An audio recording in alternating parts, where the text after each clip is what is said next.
And we are live. Look at this. See? What the fuck? This says I build giant robots. This is not a fucking giant robot. This is a fucking tank. We are live. This is Mikey Wine here, aka Gundamonium Works. What's happening, everybody, on this hump day? Some good progress has gone on in the last week since we talked last broadcast. All of the primary colors are down. There's pretty much not a whole lot of colors here. I've done a little bit of weathering to the tracks to start the whole process there on the bottom. I finished painting the slide, I guess, basically for the machine gun. And I've got a few more things to do. I got a little bit of panel lining to do in the back of the stowage area here. But primarily, this thing is coming together nicely. So lift this up and show you what we're talking about on the tracks. The tracks have been, put some track wash on there, and then while it was still wet, I used some pigment, some dry pigments, and applied that with a brush, and that kind of gave it that dirty look. And then I took the excess off the pads. Well, let's see, back up. The first thing I did was paint these tracks with steel, and then I went over each individual pad and spray painted those, airbrushed those with black, and then went back over it and did the pigment and the track wash. The wheels are done. There's going to be quite a bit more dust and stuff that's got to be added to that later. There's a couple of products that I have ordered that are showing, are hopefully showing up within a week. I haven't seen a shipping notice yet, even though it's been almost 4 days since I bought this stuff. But I bought some stuff from AK from a hobby store. I think it's in California, Colorado or something. But it's basically my plan is with this is to have a little plaque or something, have it transitioning from sand to asphalt. So I want to have that transition, have a little bit of using my dry pigments and have that sand kind of blowing out under the tracks. And so what I'm waiting for is actually two little buckets of these. One is a sand product and one is a asphalt product. And basically you spread it out with a spatula, and it looks exactly like pavement. It's really, really nice. Those tracks look so good. Thanks, Tyler. Thanks, man. How you doing, buddy? Good to have you in again. So that I'm still waiting for that buyer. He, I bought from him before on eBay. I don't do a lot of eBay shopping, but sometimes get certain sellers that you've dealt with in the past, and they have some pretty cool stuff. So I tried this guy again. I don't remember, but maybe the last time I bought from him, he took a long time to finally process my order and ship it, even though I pay right away. But so getting back, I'm going to take this off. I'll take the turret off later. I've got, it's funny, in this lighting, it almost looks like an anime style cell shading with the right angle and the right lighting. It almost looks like that, but I'll take the turret off. I've got some, like I said, some panel lining to do in the back, but the tracks and this, the base portion, the body portion is pretty much done. I've got a little bit of some cleanup work to do on the headlights. I also painted the tail lights, which I can show you. I'll flip that up. So there, the tail lights are done. I've also done the headlights, but I have to do some cleanup work on that because I don't know if you can see those. They're done in silver. Kind of, this is probably the most annoying part of this little kit is like they could have had little glass lenses for those, but whatever. Call for painting in silver. I used some really high superfine silver from Mr. Color, and that works out really nicely. But I gotta do some panel lining around those, so because there was a little bit of paint that kind of bled into the groove around the lens that I don't want. So I'm gonna either have to hand brush that in and fix, touch that up, and then panel line it, and then or just panel line it. We'll see. But I did. I glued on the grill in the back. I did some weathering to that initially with some soot. using a couple of products. I've got dry pigment, which is this stuff from AIM products. This is black soot, and then I've got this dusty brown. I actually have several colors of this. Stuff is really, really good. It's intense, though. You got to be careful. Use it sparingly because it's very, very potent. Really fine powder. And so a little goes a long way, and I usually apply that with a brush. And then I also have some the standard Tamiya weathering pastels. I've got those, and then I have some like this, the AK product. This is track wash engine oil, which I did a little bit on the bottom to show, because some of those, as the tracks move or the actual hubs and stuff move around, there is some little bit of leakage and stuff. So if you see it's kind of hard to see, but there's a little bit there. I'm going to add more to that. There is some grease and oil leak stuff right where the wheels attach to the body. I've also installed the auxiliary power supply. That's on the back here. There's even some little tiny chains back here in the back, but similar to the ones I installed here and here. Those are photo etch, but I had to put those on after I put the side armor on. So you can see those little chains hanging from the back corners there. Let's see. So other than that, I'm pretty much done with the photo etch.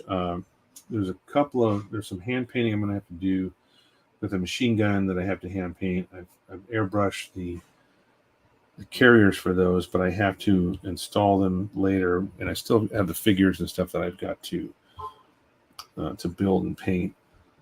So tonight I'll probably finish off the panel lining in the back of this after I take the turret off, and then we'll start hand painting some of the ammo boxes and other things. But I do have something else that I just bought that no one has seen yet. Haven't put any pictures up yet either. And what I really wanted to do was have some stuff to fill up this stowage area. So what I bought was this, and it's a resin kit. It's for the A1A2, but it's basically a bunch of stowage items, including some little water bottles. There's an ice chest. There's various bags and rolls and cots, and there's a bunch of stuff. Way more than what I'm going to need for this. It was kind of an expensive kit, but I tell you, the resin molds that they use, I don't know how they molded them. They almost look like they're 3D printed. There's no mold lines at all. They're really, really well done. So money well spent, I think. And I can show you some of that stuff here. Give me a sec. I'm just going to move this away. And one of the things that comes in this kit is some MRE boxes, and there's actually, I'll show you. So as we open this up, these are all the resin pieces. Then I've got some clear resin, like water bottles here. These are actually not included in the kit. This is something I bought a couple years ago, and I might actually use them for this. There's some green 135 scale beer bottles, clear plastic beer bottles. And then I have some also some sports drink bottle, clear, like water bottles and sports drink bottles. So I may use those. Lastly, in this case, or in this set, are these here. There's these cards that have this really nice printed, they're actually MRE boxes. You have to cut them out very carefully and fold them up. And what you end up with, at least one of them, is this. Little tiny box. Let's see if I can get it to focus. Come on, there we go. This is MRE, 6 in a box. There's a bunch of those, and man, you talk about fun little project. Just cutting one out and folding one up was enough. But those will go on the tank. A few of those, just for fun. We'll throw those on there. But what I really want to show you is a lot of the stuff that's in here, other than the water bottles. So what we got here? Get this bag open. And like I said, there's a ton of stuff in here, way more than I'm ever going to use. So we've got this large. This is probably a tent, something like that. Definitely probably not going to use that because this kit is for the M1A, the A1 and the A2. And the A2, I think, has an extra basket which kind of goes on the back of the stowage area. So there's a lot more room for some of this stuff. But I can use it later on. And of course, I got to cut off all this extra mold piece here and finish it off the bottom. But there's a nice rectangular, looks like a metal storage box. That might go somewhere, might be laying down on the top. Again, another large pack here. Some stowage crates. Let's see if I can get that to focus. Come on, baby. Focus. It's not the best, but the molds are really, really well done. And then we got something fun like these little traffic cones. Don't know why they would be on a tank, but they're there. I got like 3 or 4 of those. These little traffic cones. So there's 4 of those. Actually, 5 of them. 5 of those. Then here we go. We got the ice chest. Really well done. Probably an igloo or something like that. We've also got, here's a cooler, a little round cooler. Come on, you can focus. Get it in there. Of course, we'll probably paint that orange or red or something like that. A couple of backpacks, rucksacks or whatever you want to call them. I'm not sure what they're called, but they're fully packed backpacks. And there's another rather large one with all the packs put on there. Let's see what else we got. Some gas cans.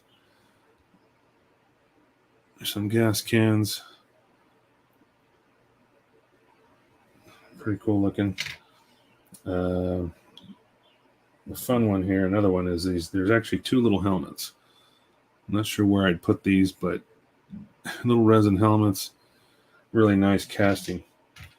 Again, all these casts are really nice. I can't see any mold lines. It's almost as if they never really cut the mold in half. They added this bottom portion, poured everything from the top, so there was never a seam line on any of this stuff. So it's really going to be nice and easy to clean up. There's something interesting here with this piece. It's just like a couple of pouches, and then there's this bigger piece here on the side. That's actually made to fit. It's like an MRE box with 6 in a box, and it's made to fit inside one of the larger MRE cases. You can see it that's partially open. Like I think even on the box art, yeah. See on the box art right here, there's one of those boxes open with that MRE stuff inside. So that's kind of cool. They really did put some thought into all the pieces that went along with this. There's another cone. Gosh, I must have 6 of them damn things. I thought there was only 5. There's like a rifle case, a couple more packs, various packs and coolers, some cots that are rolled up, tied shut. There's even an extra track. This is one of the pieces for the spare track, but this is for the A2. It's a different style track than this, so this will not be used. But yeah, just a lot of stuff like that. Here's a couple of little rolls. It's like those, I don't know what they're like, little mats, the sleeping mats rolled up. So they really got some nice pieces. So I got to actually put that in some purple power and strip all the mold release on this stuff, clean it up real good, scrub it down and get it ready for some primer. But that will come later. That'll be something I do at the end when I start the weathering process on the tank. So tonight, like I said, I think I'm going to finish the panel lining on the turret section, the basket back here on the stowage area. There's even some ammo boxes in here. There's a bunch of ammo boxes I got for even the ones that came with the kit. So I'm not sure which ones I'm going to use. There's way too much of these pieces to actually put on the entire kit. It's way too much. That'll be nice to have some leftover stuff. And plus, I also have a a couple of 135 scale tanks. I've got the hover tank and the main battle tank Gundam in 135 scale. So technically, I could probably use some of this stuff for that too. So whatever I don't use on this, it's not going to go to waste by any means. To be used very nicely. So throw this back in the box. I love this little guy. I actually just folded it up and then I glued it together with some Elmer's glue. Real simple, just like gluing paper, really. And so I've only got about 10 more of those to build. It took like 30 minutes to build one of them. Fun. So yeah, let's get started here. Let's see what we got going. I talked about I got some clear colors here: clear red, clear blue. Clear blue is for doing the lenses around the 50 cal. The light machine gun is going to be mounted here. I've got those pieces over here. I've even got the ammo boxes that are going to go in the stowage. Actually, they're going to go up here in front of the stowage. One on each side. Those have got photo etch straps that hold them down. So there's going to be some hand painting there. Obviously, too small to airbrush.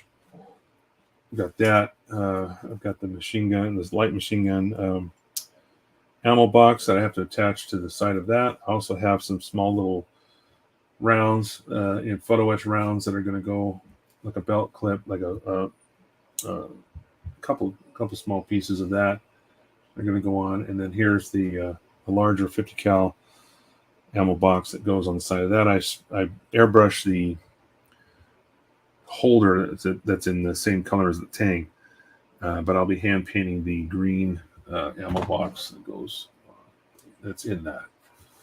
There's also this was some stowage stuff that came with the kit, a couple of tubes and some larger boxes. Not sure if I'm going to use all this because I kind of like the stuff that came in that stowage set. So I kind of want to use most of that, but we'll see. Whatever I can stuff on this thing, I'm going to do it without being too ridiculous, but we'll see. I'm not worried about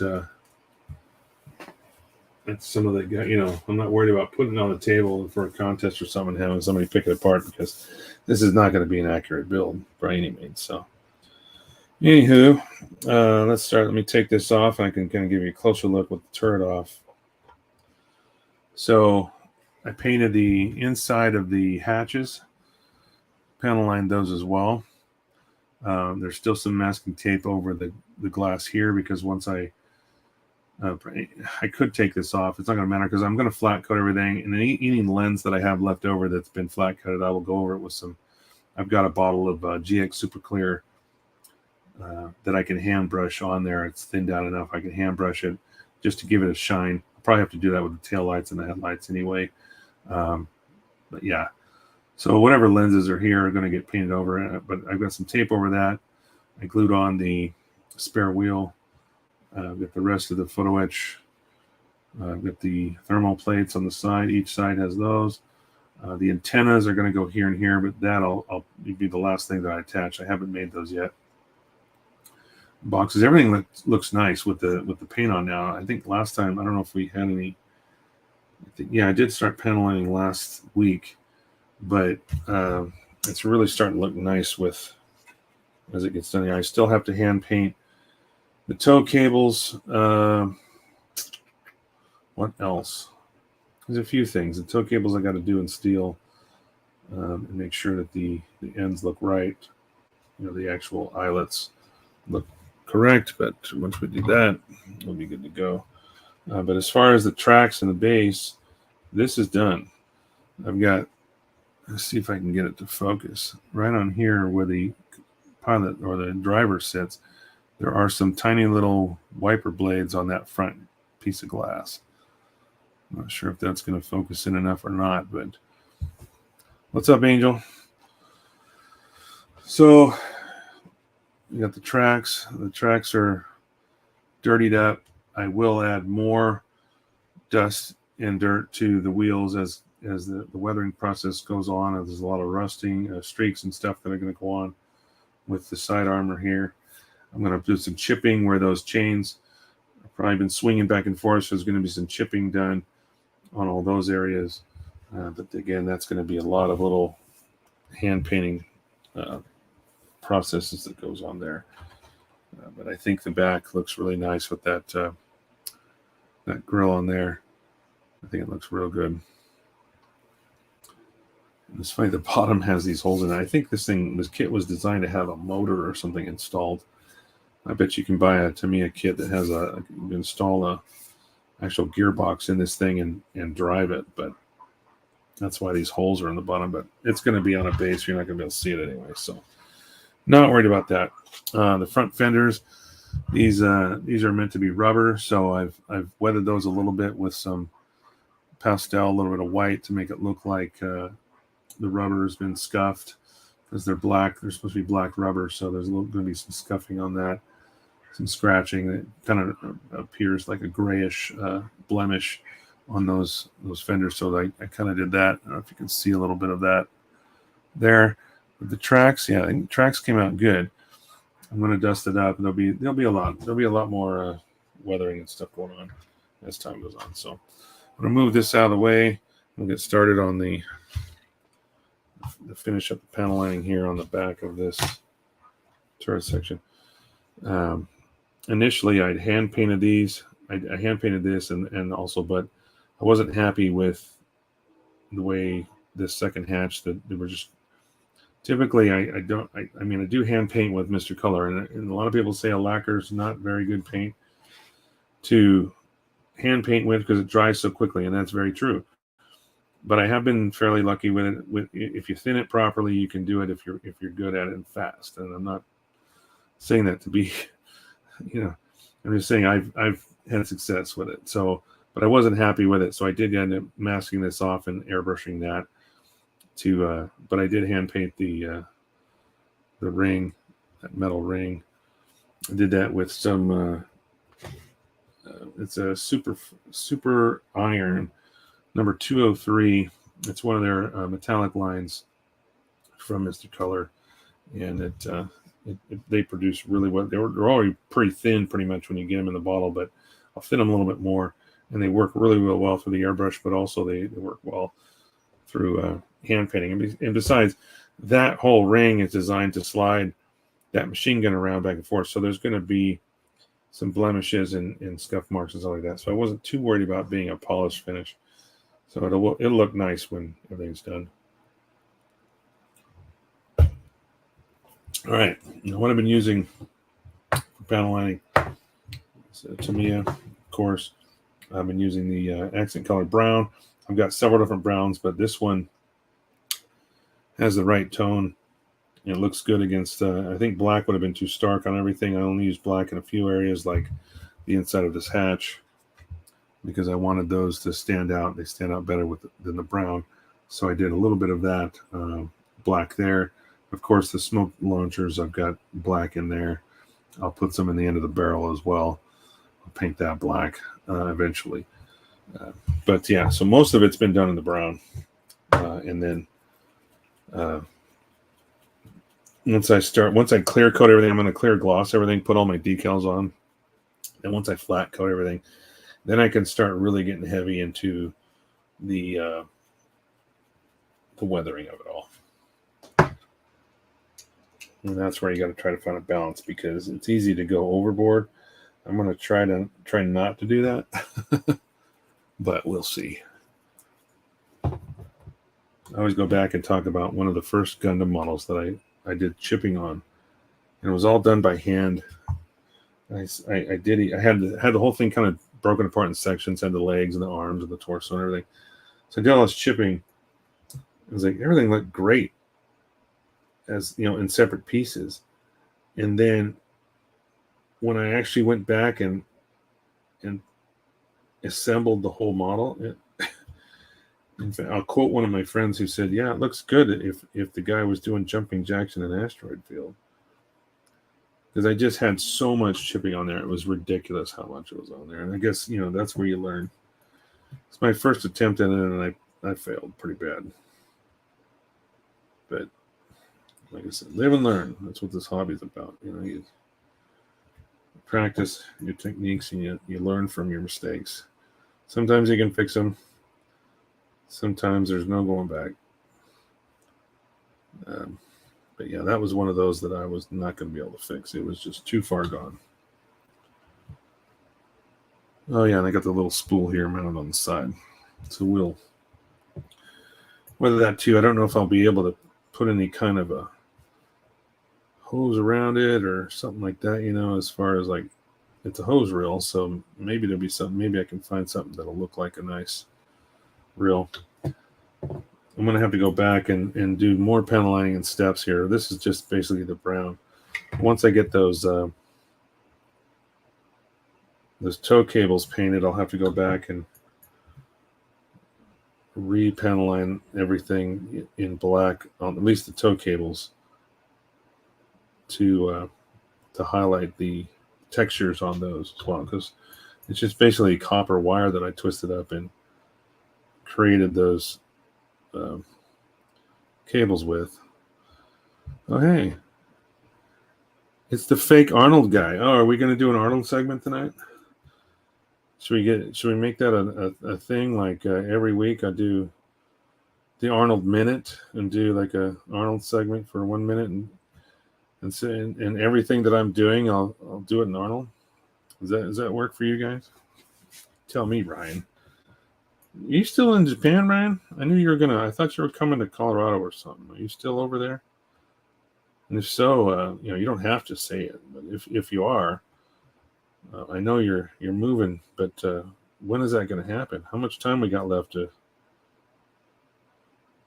score some deals from Side 69 or whatever? I think that's the name of your export company, I should say, if you're buying something from him over in Japan. It's nice knowing somebody's stationed over there, because we got access to stuff you can't really find anywhere else. And I've taken advantage of that. Probably not as much as some of the guys, but in the Washington State group, but I've done it a couple times. I got some cool stuff from him. I got that nice sharpening tool for the BMC chisels. Hey, what's up, John? John's alive. Mr. Fozzie Bear is in the house. John's alive. I miss John, but now he's back, and I haven't got the full story on that. We'll talk about that later. So I'm just finishing up some panel lining on the back of this. Just a few more little pieces. I'm going to have to go over this several times with as I finish layers of detail and stuff. Right now I'm just doing the big pieces. When I go and hand paint those cables, I'll have to go back over and touch those up with some more panel lining, just like, because those textures will look nice, I think, by adding some black in there. I'm going to paint those with steel, Mr. Color Steel. It's still light enough that you'll see the details there. So by adding some black, it should really highlight those cables and make them look nice. Did he move back? Are you talking about Fozzie Bear, Angel? Because if that's the case, I'll let him answer. I don't have the whole story. All I know is that I think he's back in Washington now, but I'm not sure. But again, we don't have to talk about that here. All right, let's add some color to this spool here. Get this. Uh-oh. I hear my wife calling, but she doesn't know that I'm on a broadcast. She must have forgotten it's Wednesday.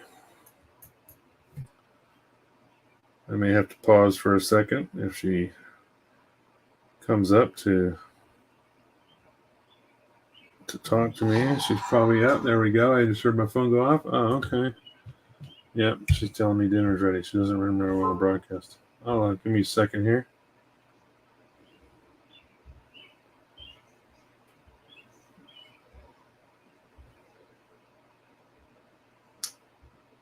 Yeah, she forgot it's Wednesday. No worries. I don't expect her to remember everything when it comes to the schedule, the broadcast schedule. So let's see. What do we got here? Long story. Yeah. Yeah, back in Washington. Okay. Well, yeah. I mean, I got questions. I got lots of questions. We'll have to talk about that, like where you living, where you working, that kind of stuff. Uh,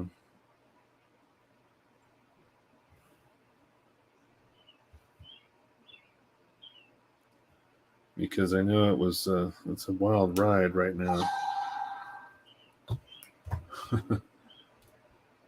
What you say? Yeah, sorry, I forgot. That's what I figured. No big deals. No worries.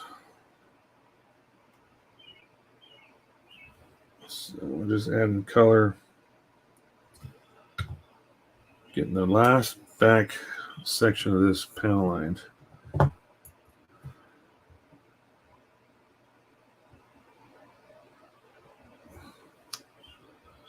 We want the whole story. In good time, Angel. I'm sure we'll get it. Believe me, I've been bugging him, but he's busy right now, so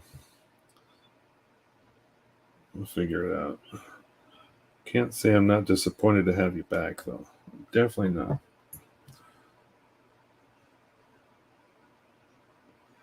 Maybe that's a sign. Maybe you weren't supposed to leave. Maybe that's why it's supposed to. I don't know. We won't go there. Over some whiskey? I don't know. John's not a huge drinker, though.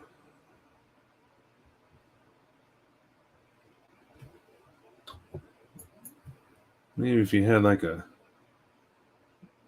vape or something. He likes to vape. But as far as drinking goes, yeah, he's not a huge drinker.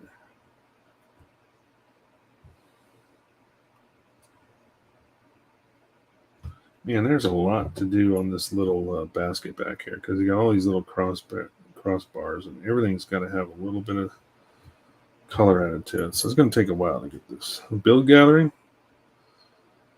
Yeah, we could do a build gathering. Next month, the end of next month will be kind of busy because my aunt is traveling up here to deliver the rest of the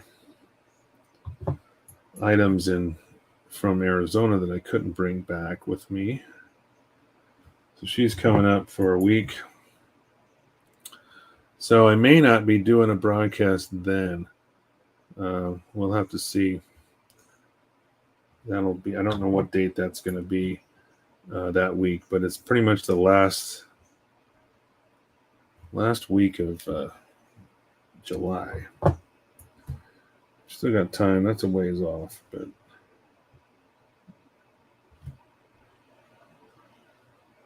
I don't have to be too ridiculous about this stuff because a lot of this is going to be covered up with stowage, but it's nice to get all those colors in there. So even what you don't see will kind of come through, or what you think you won't see. This might be a little bit of this basket exposed, so you might actually see a little bit of that. So just to be sure, I'm going to go over it. Make sure I don't miss any. So far, so good. There's a lot of little grooves here and there. A lot of little nooks and stuff. So I'm trying to make sure I don't miss any of these little. Like these thermal plates have little rivets on them So I'm trying to make sure I don't miss any of these little areas that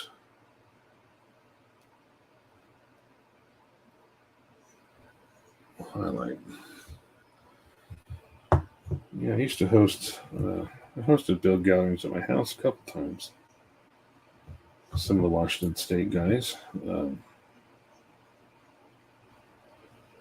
I do miss the build gatherings for sure that we used to do every month with the group up here. Let's see. Looking pretty good. I may have to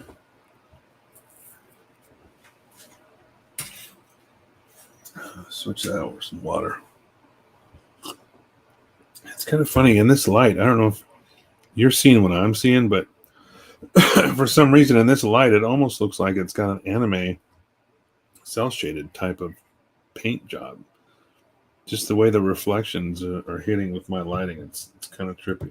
I like it, even though this is not cell shaded. Oh man,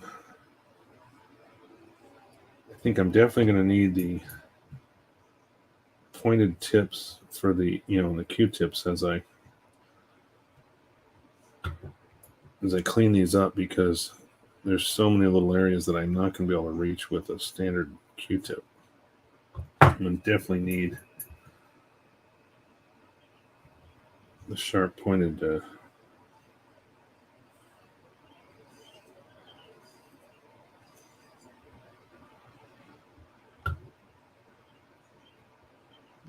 yep, not bad. It's a little bit right here. And there's all these little areas hiding behind the smoke launchers there. And all these little areas that I've got to panel line. And you're in the final stages of the tank. Almost. Right now, let's see. I'm going to put this on screen. I suppose I haven't got to weathering yet. I've done some of it. I did the tracks, of course, just because I had to kind of assemble all that. So I wanted to weather the tracks before I locked them in behind the side armor that went on. But the next step after this is, once I get all the paint done, I've got to still do a lot of hand painting little bits. Once I get that done, then I'm going to clear coat it and do my decals.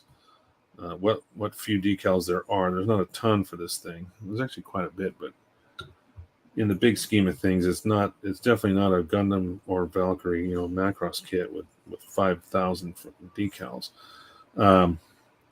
But once I get the decals done and flat coat everything, then starts the weathering part. And then I guess that would be kind of considered the final stage when I start getting to weathering.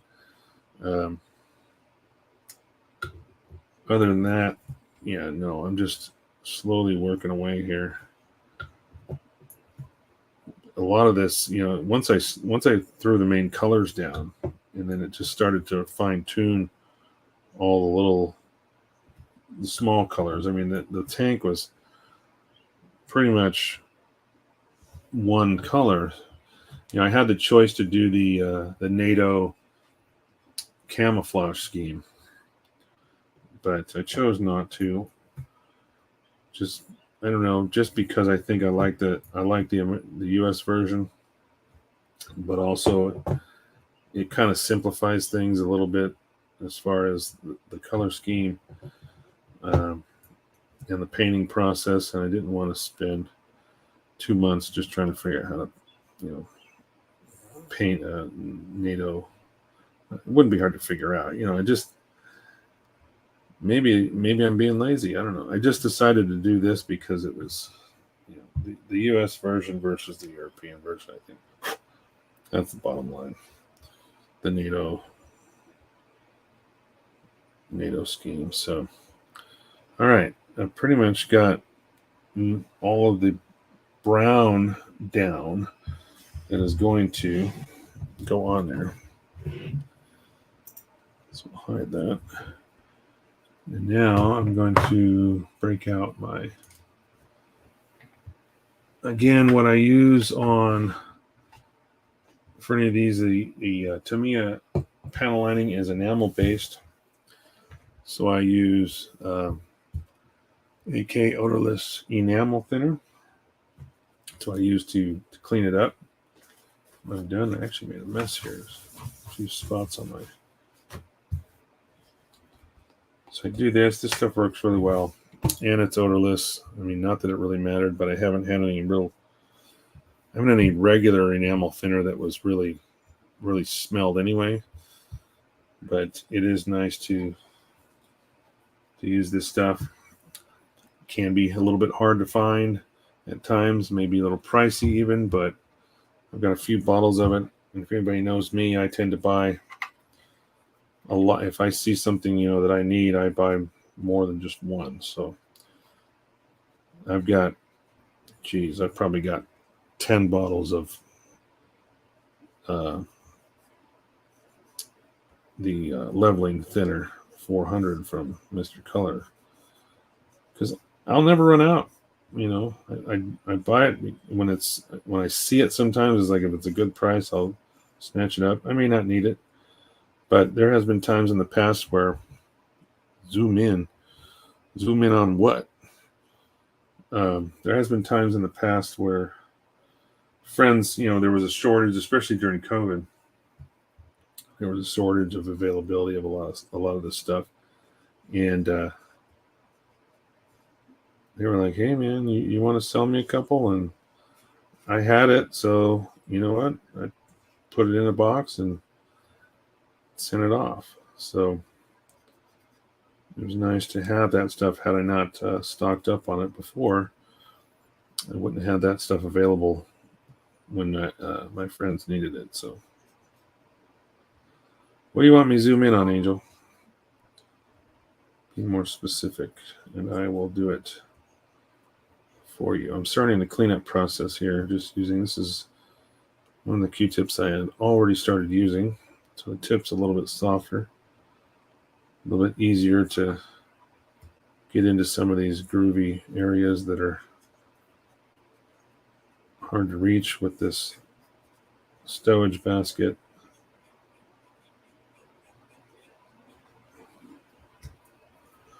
Wanted to see it before and after the panel lights. Oh, okay. So let's see. I can show you this back piece. So let's see. Focus, baby. Okay, so there's all the panel line solution. You can see it's pretty rough. Just kind of slathered on there around each of those raised sections there where the antennas go, around the base, the bottom trim. And then when we're done here, I will definitely show you the aftermath, and you can see what it looks like when we're done. It won't take too long. It's just some of these little areas take a little bit of extra time because I got to be careful about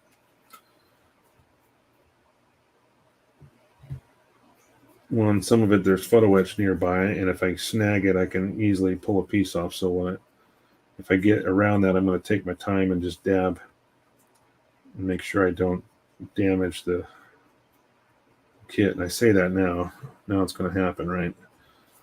But and plus there's a lot of little grooves. It's going to take a while to get some of this. That's why I think I did this section last, is because I knew it's going to take a little extra time. There's a lot of little recesses and grooves, and it's easy to miss a panel line where sometimes you'll forget to, or you miss to put some of that panel line solution in there.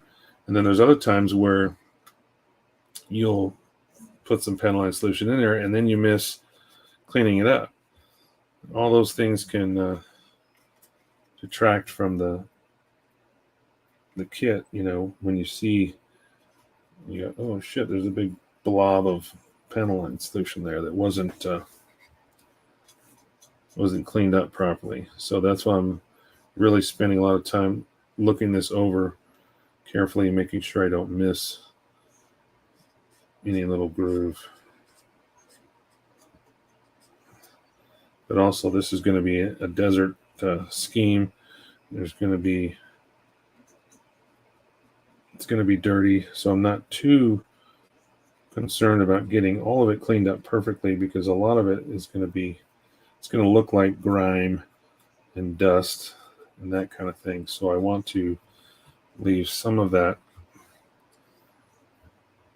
material on there. This is an older. I'm going to cut this off because it's just getting too worn out. I'll use that one later. Start with a new one. The tip on that was just getting too mashed up and becoming too difficult to control. So I'm going to switch it out with a new one. And again, I use these Daiso brand, the blue ones. The blue ones have a round tip on one side and then a pointed tip on the other. The blue ones tend to not fray as quickly as regular Q-tips do. And if you've ever done this before and then gone to clear coat something and you'll find hairs or something in your paint, it's because your Q-tip frayed. I mean, it's an easy fix. If you got a pair of tweezers, you can pull those out of your paint or whatever before it dries, but it certainly will mess up your finishes, especially if you're doing something that's like a car, something where you want those really nice looking finishes, and then you end up with a bunch of fuzz in your paint or clear coats. It's not cool. All right, so get inside here. It's going to take a little bit of time to get this basket, because I've got to basically go in between each one of these rungs and slowly get the dress these panel lines up. Now the Tamiya stuff dries. I said this before, it dries pretty quickly, but in comparison to the Mr. Color paneling material or paneling solution, the Tamiya seems to bond a little bit tougher, so it takes a little more effort to wipe it off, especially when it's dry. You can get it off by, especially if you miss something like a day late and you look back and you go, oh shoot, I missed some there. You can put some more thinner on it. You just have to wait a little bit longer, but it will loosen that up where you can take that off if you haven't clear coated already. If you clear over it, well, then you're screwed. The only way to fix it to that point is to touch that section up with paint. But if you're just trying to clean up your panel lines, the Tamiya stuff dries with takes a little more effort to get it off. So you notice as I'm going here, I may use a couple more of these Q-tips just because just by rubbing everything here, it just takes longer. So what I typically do is I'll go over a section and just wet it with the thinner, not actually trying to remove the panel line yet, or the excess of the panel line. But by wetting it down and coming back to it, then it'll be loosened up enough where it'll come right off, and it's really easy to get rid of it. So you do that in sections where you'll see your lines, run across it, wet the whole area, give it like a few seconds, and then come back over it, and you'll be surprised at how quickly that it comes off, especially if it's dried for over a day. It's going to take some time to loosen that up again. So yeah, it looks nice. I'm going to get this. This is the crosswind sensor. So I've been educated on. I was wondering what this periscope looking thing was in the back, and apparently it's for measuring crosswinds, so you can accurately fire.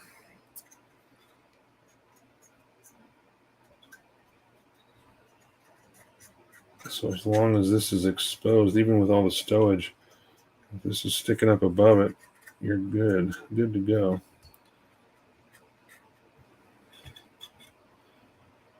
Okay, we're getting there, Angel. Got a few more areas to address back here, but I'll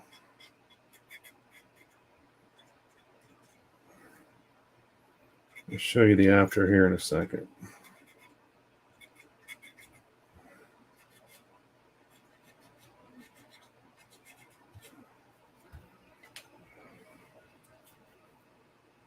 That looks pretty darn good.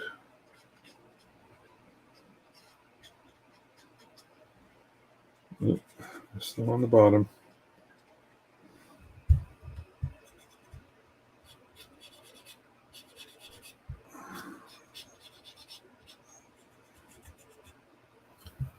Like I said, just go over and wet it and come back to it. For a couple of seconds, it will just come right off.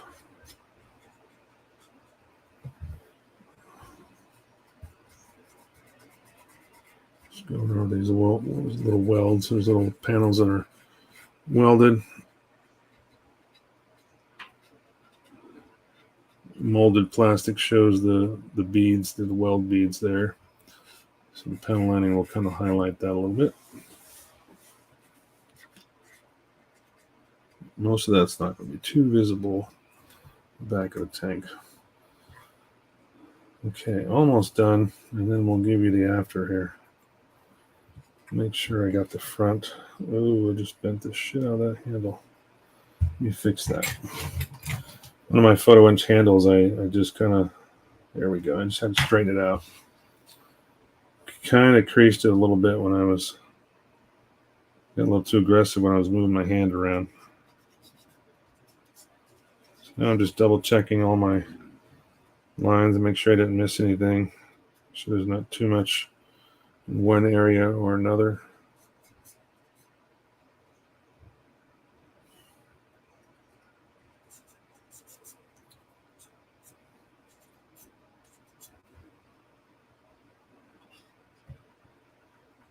Okay. All right. So you see the after. Come on, focus. There it goes. So there you go. Now those lines are crisp. They're still there, but they're not, they're not blurry. There's not a bunch of material there. Quite a bit different.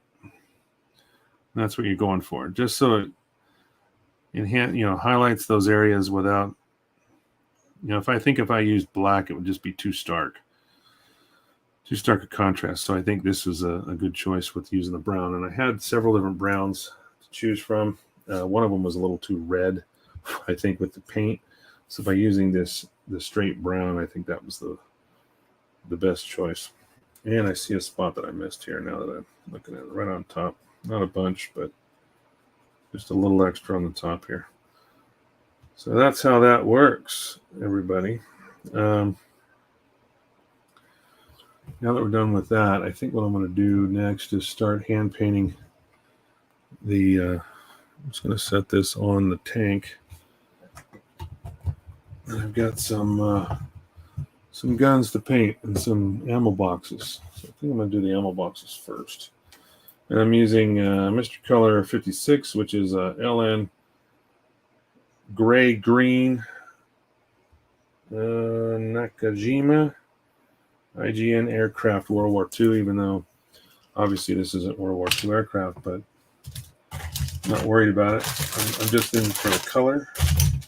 Color's right, so that's what we're going to use. It's about the same color as I used on those interior hatches.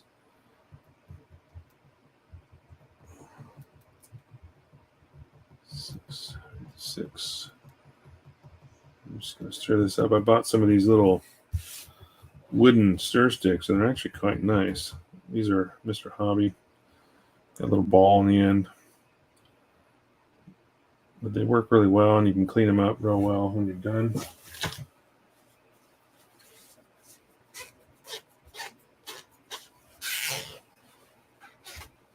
Just like that. Use it for the next one.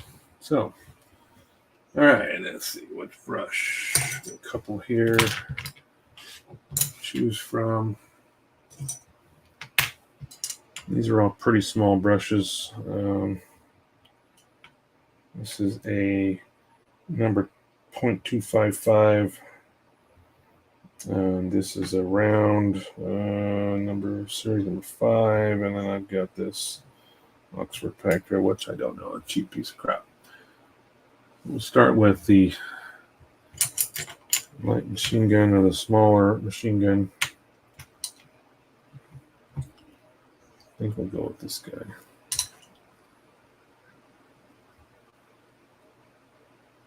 And this also has this little tiny ammo box, has a photo edge handle on top, and then a little latch on the side. And then this box that holds it was all photo etch. A lot of tiny stuff, but I just airbrushed the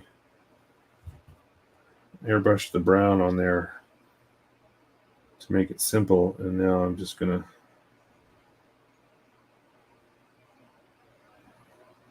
hand paint the green.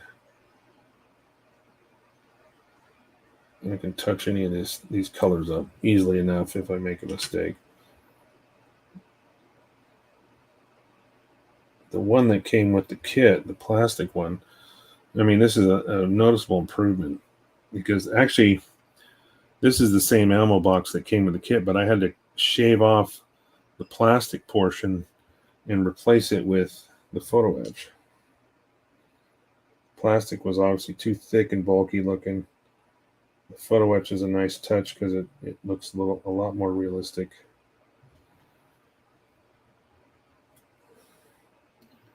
Once I've painted these, then I can actually panel line them as well, and it'll look real nice. So yeah, there's a latch on the back. Pretty simple, but it's kind of blurry, but you can see that.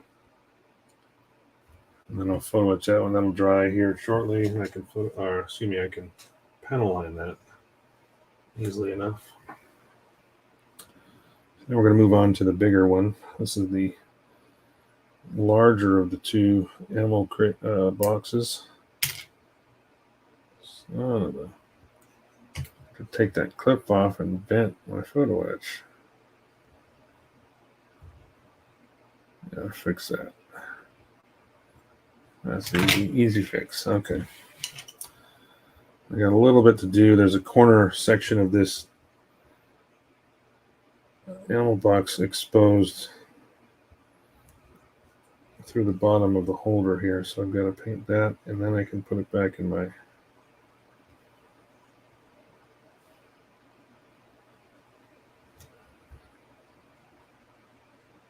on my skewer, so I can do the rest.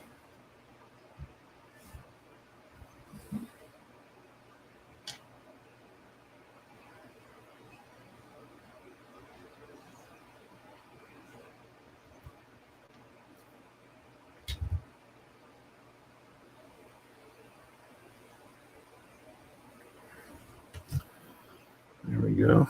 Okay, that's easy enough. Now, I'm going to grab this again, try not to bend it.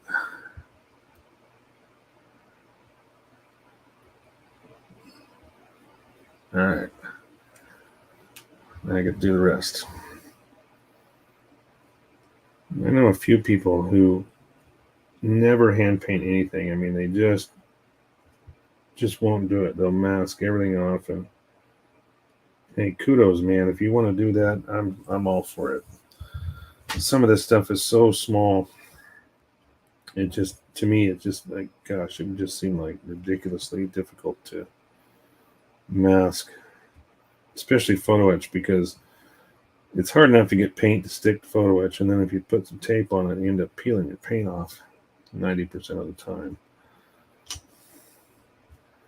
So if I can get away with not masking it, I will leave it alone.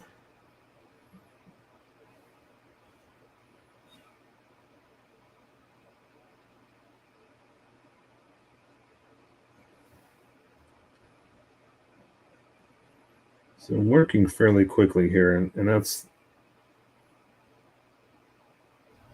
what you have to do with this with the lacquers. If you're going to do it this way, um, it has to be thin enough. It can't be too thin, but it has to be thin enough that you can paint it. But you have to work quickly, because if you take too much time, eventually, because it dries so quickly, it's going to leave your brush strokes in there. Now, because I'm using leveling thinner too on with all my paints, and what I mean by leveling thinner, I'm talking about this, not just the thinner 400, but the leveling thinner. Leveling thinner allows that paint to level out a little bit longer. It's not so much a retarder, but it will let the paint level out a little bit longer before it dries. Thus, the paint, your brush strokes will go away. But you have to have the right mix. It's got to be not too thick, not too thin. It's definitely not thin enough for an airbrush, but I will typically thin these bottles, to basically right where you see it here. It's not, there's about a 1/4 inch or more from the top, because these bottles are usually filled about to here, so you can thin them out. But I'll add some thinner and bring it up to the threads, and that way it's usually thin enough that you can hand brush it for little stuff like this. Now, obviously, I would never do this on a big surface. Like, can you imagine what it would look like if I hand painted the entire tank? It would look like crap. It's only good for small stuff. Now you can see this crate. It looks pretty good. Or the ammo box. Now there's going to be some brass rounds that are going to go in here that are glued in, and those will go into the actual gun themselves. So when I get to that point, that's going to look nice. I'll try to take some nice photos of that. Okay, I think that, well, no, actually, I've got these 2 ammo boxes here that I think are green as well. And those are going to go, actually, no, those are going to go on the tank in the front, right in front of the, almost within reach of the actual 2 guys on the top of the tank that are using them. So I don't have to worry about too much paint on the front here. This is going to be covered up by the tank itself, because where these are mounted,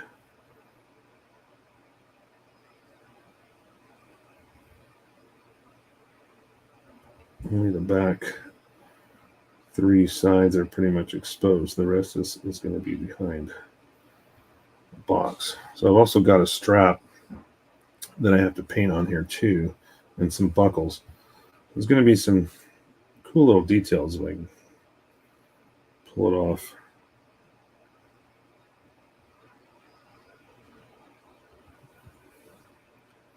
Really small stuff. If I get my silver paint out and do some nice, really fine detail work, I can make those buckles kind of stand out, look nice.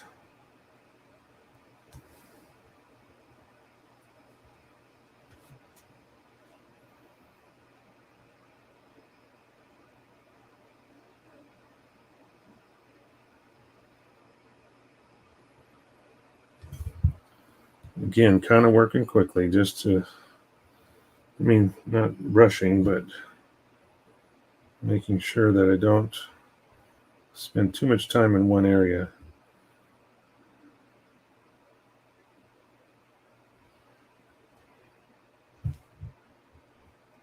Because the paint will dry, but if you do need to come back to it, the best thing to do is to let it dry first and then come back.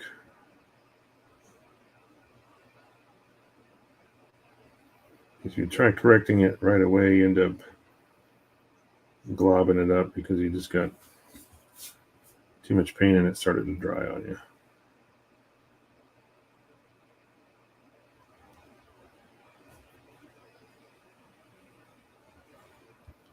Ooh, kind of like that. Way too much.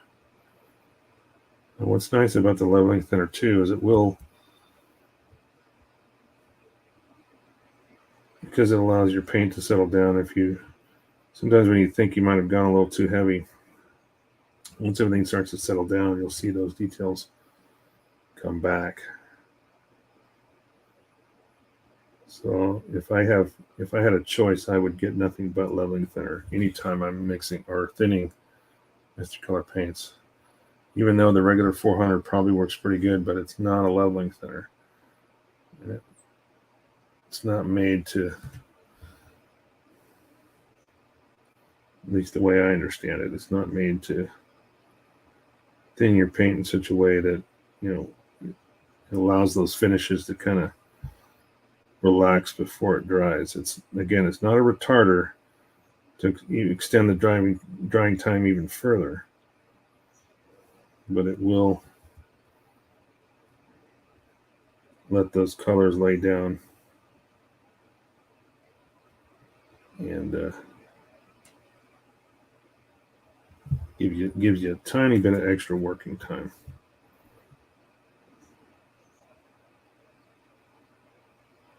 This is the back side.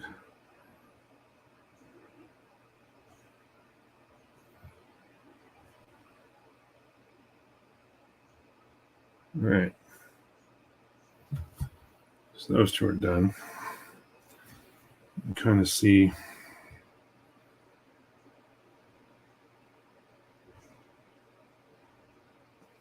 now this is done in semi-gloss too. But these are all going to be flat coated, and they'll lighten up a bit when they're flat coated.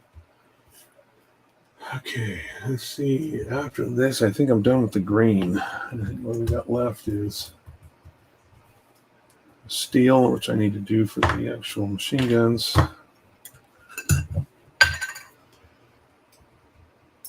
Where are we at? 10 after 7. Still doing good. We got a couple people left in. How's everybody? How you two guys doing? We got 2 watchers right now. Must have been boring everybody. Boring all you guys. I think I'm going to do the small one first. So here's a little, I call this a light machine gun, but I don't know, I could be totally wrong. So the base of it is actually painted in the brown. This is the attachment that holds it on the tank. But the gun itself is going to be in steel. The handles will be in black. Those are the actual firing handles. So you grab both of them, and I think the thumbs up top are what actually fires it. And I even did so much as to drill out the barrel tip just so it looks, hollow, because originally the molded portion of the kit, there was no barrel there, no hole there. So I had to take my finest drill bit and actually drill that out. That was fun. It's fun using a center punch to try to center punch that and then also drill it. This is pretty thick. I'm going to actually thin this slightly.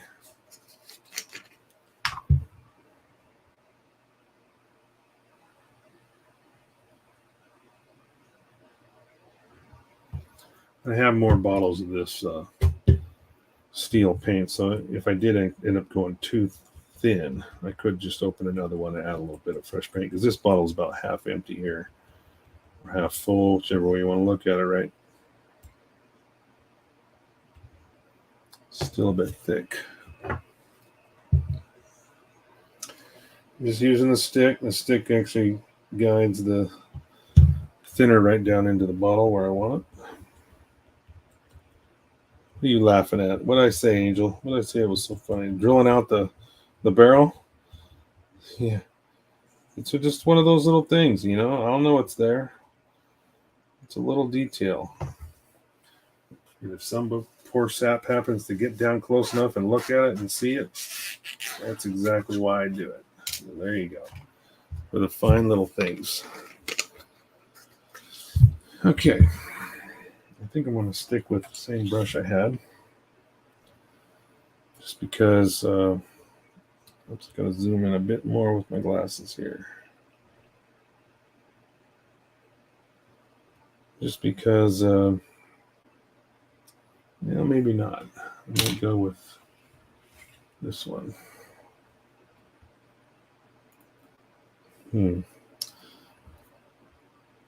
Oh, you're laughing because I said I bored you.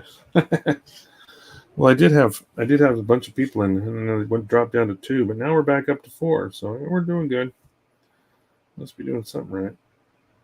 So yeah, it looks like I thinned that out just right.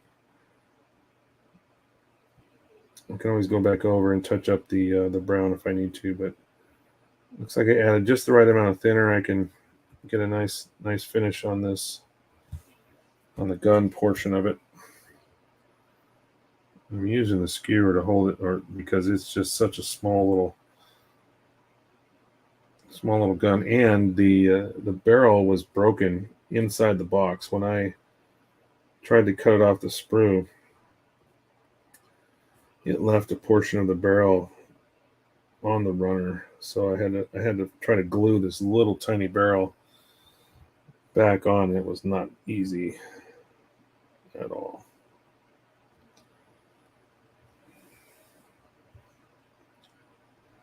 So yeah, once I get most of this painted, I'll be able to show you guys what it looks like.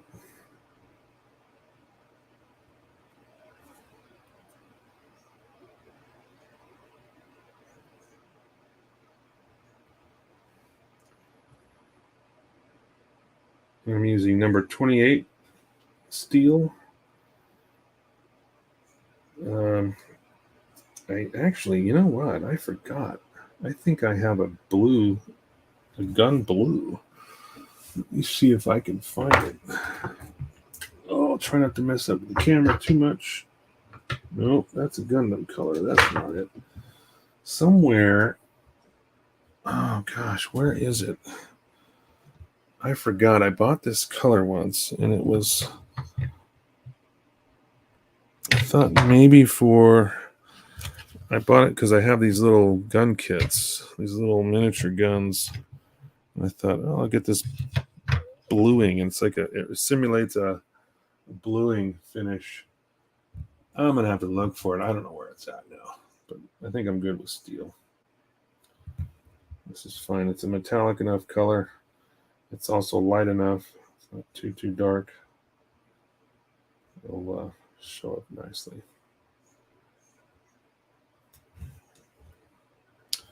Watching on TV through YouTube, texting through Facebook. Hey, whichever way it gets here, man. Some people don't like Facebook. They don't want to use it. So if I can get you through the tubes, that's good too.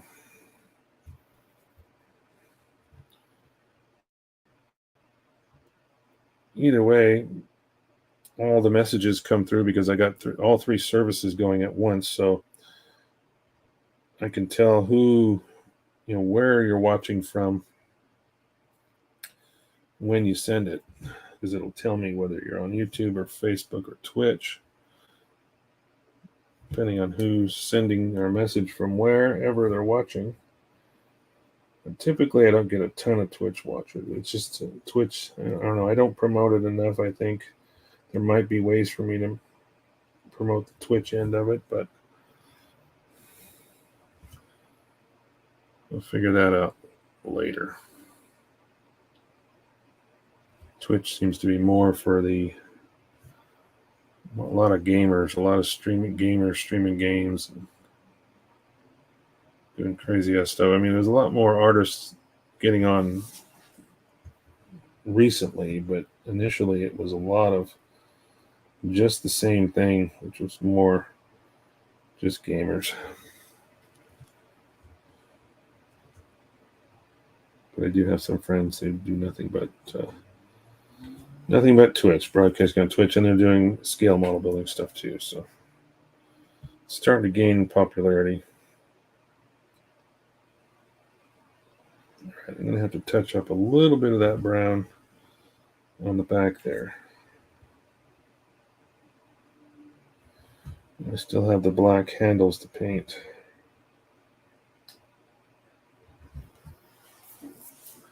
Yeah, it looks pretty good.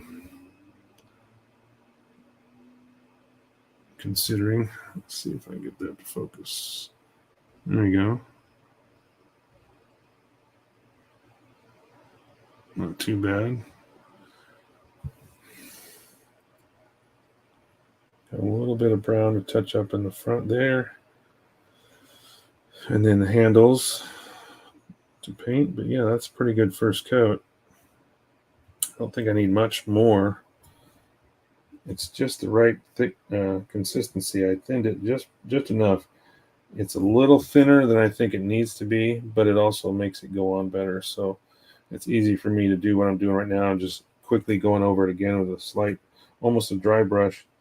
And all that does is just darken up those areas that are a little bit lighter because of the consistency of the paint. So yeah, we'll let that dry. I can come back and start to touch up that later. In the meantime, I'm going to pull up the big boy. I think this is a 50 cal. Looks like a 50. Certainly big enough to be a 50 cal. So yeah, that's going to be the next one here. This is a little bit larger. Oh, you know what I got to do? No, I guess not. That's going to attach there. I'm looking at the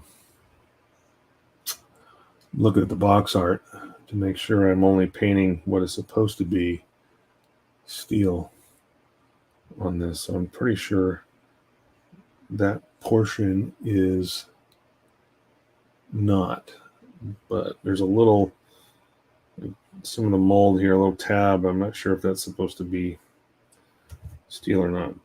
I'll have to research that a little bit. In the meantime, I can always come back and touch that up. So I think this is going to look cool when I finally get those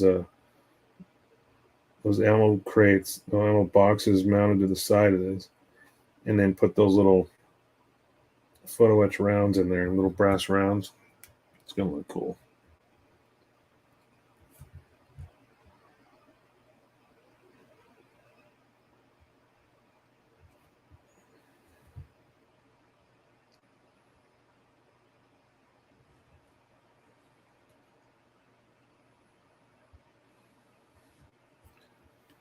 Good thing I got magnifiers, man. This stuff is tiny.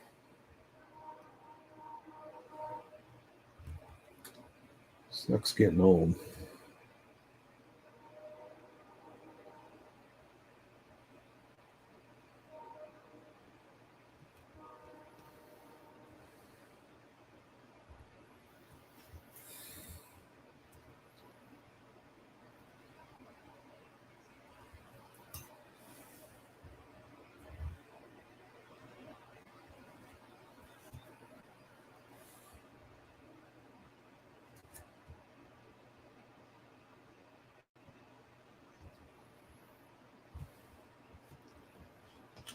Actually, I think that's got to be steel. Now that I'm looking at it, I left that tab off, but yeah, it just doesn't look right. That looks better. This holder is pretty big that holds this whole gun in place. It's pretty much just a bracket that kind of holds the bottom of it. It's going to cradles the whole machine gun. And it is such a large caliber. Sucker's big, but what I've got to do is I actually have to get this all painted, and so I can mount it on the tank, because the figure character, or the figure that goes in the tank, has his arms resting on this gun and the supporting structures that basically hold it in place. So I can't even put the figures on the tank until I have this gun in place, so I can figure out how to place his arms. Oh, that's all part of the gun. So we're just going to keep on going here. I stopped right on this line thinking that was I need to stop on, but we're going to go all the way out to the barrel.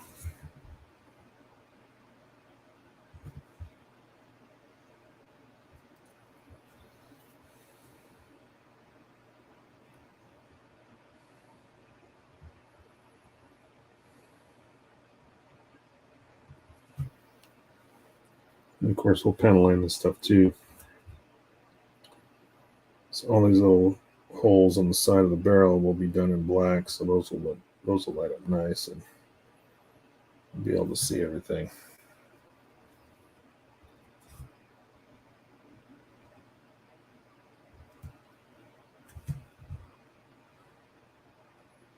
Still working at a quick enough pace to make sure I don't end up with paint drying too quickly or starting to get too clogged up in one spot. There we go. Still a little bit of touch up to do, but there we go.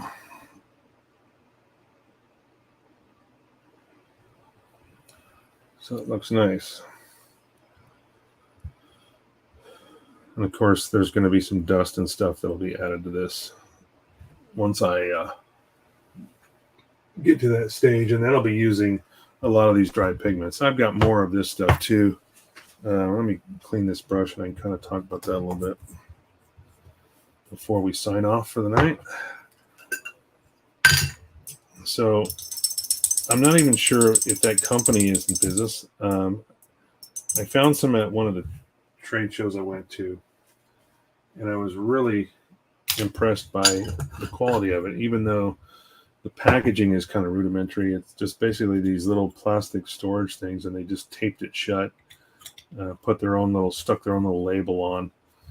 But I have quite a bit of them. I found a few more online that I was using when I did one of my last dioramas. So it's all the same stuff. It's by AIM Products. This is Weathering Powder Dark Earth. This is Grimy Black, which is not quite as dark black as the soot is. It's still pretty dark, but I think this is more of like a oil stain kind of black versus burnt, soot black. This is medium earth, and then we've got dusty brown. So that's it for my dry pigments that from AIM Products. Now I have more from. Let me pull those out here. I've got more from MIG ammo. So this is some of the stuff I have from MIG Pigment Fixer. This is just a clear solution that dries flat. So if you're putting these dry pigments on, you can go over it. You can do it one of two ways. You can apply this first and then dust, whether you just sprinkle it on with a brush. Some guys will take, like this is my brush that I do my dry pigments with. It's not super big, but some guys will put some of the pigment on there and then just tap it on, or dab it on with the brush, and then use the fixer over the top of that. And all this does is just basically seals it, keeps it, it sticks it down so it won't come off on your fingers, especially because it is a powder. And if you can apply it and it'll look good, but then over time, if you're continuously handling whatever it is you put the pigment on, it'll come off on your fingers. So yeah, I've got some. This is black, dark steel, which is something pretty cool, maybe for doing guns and stuff. Kind of make a nice highlight there. You can rub it on. This is more white. This is white spirit, which is like a thinner. It's essentially the same thing that the enamel thinner is that I'm using. Another thing, a pigment fixer. What's this? This is smoke, so another dry pigment. Burnt umber, which is a brownish color. Then I've got white ashes. This was kind of cool. I bought a kit that I wanted to recreate. Like when I had one of my first dioramas of two Zaku's. It was called Officer Down. It was actually what I won Anime Expo with in 2013, and almost went to Japan with for the GBWC, the Gundam Builders World Cup that year. Ended up getting third place in the country, but I wanted to create the image of like a tank burning from the inside out. If you've ever seen a tank that has caught fire from the inside out and burned, when they're done, there's a lot of this white. It's almost like white ash. It's actually, I guess that's what it is. It's white ash, but it's not just black burnt. There's actually a white material. So this is actually called white ash. And when you combine that with some of the soot and some of the other things, you can really create a realistic looking burn effect. And lastly, this is a burnt rust red. So it's another rusty color. So yeah, all this stuff combined to create whatever effect you're going for. And plus, then I've got liquid pigments and stuff like that too, liquid rust and other products from AK. So what I'm waiting for is that asphalt to show up and that sand effect. It basically starts out like a paste. You spread it down, and when it fully dries, it looks like either, well, it depends on what you're using. Like the asphalt, it looks like actual asphalt. It's really nice. You can paint it. I think it'll make a nice little vignette when I'm done with this tank. But in the meantime, we're going to continue. I've got to, I think I'm ready to start clear coating all these pieces with gloss and then go for the decals. There's not a ton of decals for this kit. A small sheet here. This is pretty much it. So there's a few numbers, some chevrons. Not sure where these go. I have to look at the Duke. I got to look at the instruction book again and see exactly where these go. But yeah, I'll try to use a majority of the number plates and stuff like that and see if I can put them on. It looks like there's about 5 or 6 numbers on this kit, including these two, and the chevrons, of course, will go on the armor. But yeah, so there's not a ton of decals, but once I clear coat everything, get the decals down, I'll shoot them again to seal them, and then I can flat coat everything at that point and start the heavy weathering process. I think a lot of the weathering products I'm using go on better with a flat surface, because the flat, on a microscopic level, a flat surface is gritty, has little droplets. So as those dry, they also will grip and hold on to pigments, especially like the stuff I'm using. Even these little pastel type applicators, they tend to work a little bit better with flat surfaces, but I have used them on gloss. Just depends on something, whatever effect you're looking for. Something like this is going to be dirty and sooty and just grimy, so I think it would be nice. And then I've also got to, once that's done, then I can get to the stowage stuff, start painting that, and start placing those on the kit. So yeah. Oh my gosh, my computer's trying to scan. No, don't scan for virus. Hey, what's up, Nick? You're popping in right at the end here, buddy. Sorry, but it is 10:30, probably your time. And on the East Coast, I think it's 7:30 here. I'm going to wrap things up here in just a second, but we're almost done here. I've got with the main body, all the colors are down. I'm going to reassemble this real quick. I'll do one more once over here. Let me pop the turret back on. So here it is. I've got most of the stuff that came with it attached. There's a few more pieces I've still got, like the machine guns and stuff I've got to attach. The tracks have been weathered and dirtied up with pigment and, dry pigment and track wash. Once I get to the heavy stages, I'll put a lot of that will be in the wheels and really grime it up good. Did some soot here on the exhaust grills, I should say. This is the photo etch part that I attached to the outside, but the other one behind it also has that. I also painted the taillights. I've got to touch up the headlights before I can panel line around those. But yeah, it's looking nice. I'm starting to get this is a part where it starts getting exciting when you finally get some paint down, and you're getting ready to do decals, and the whole kit starts to come together and it starts to look nice. I'm happy with the results so far. So anyway, guys, appreciate everybody coming in and joining me tonight. Thank you so much for better late than never. Yeah, I'll watch tomorrow. Good, man. Good, Nick. Good to hear from you. I usually try to watch a little bit of George's stuff in the morning too, but it doesn't always work out. Sometimes I got to get ready to work and get on the road, and it's kind of hard to fully enjoy it when I'm just listening and driving. So it's nice to be able to watch and see what's going on. So anyway, thanks again, everybody. Thank you so much for coming in. Have a good night, you too, Tyler. We'll see you tomorrow. Everybody, again, thank you so much. Tell your friends, let them know. We'll try to support this hobby and keep the ball rolling here. This is looking good. I'm starting to get excited. So talk to you soon, everybody. See you on the flip, and we'll see you next week. Bright and shiny on a hump day. See you guys.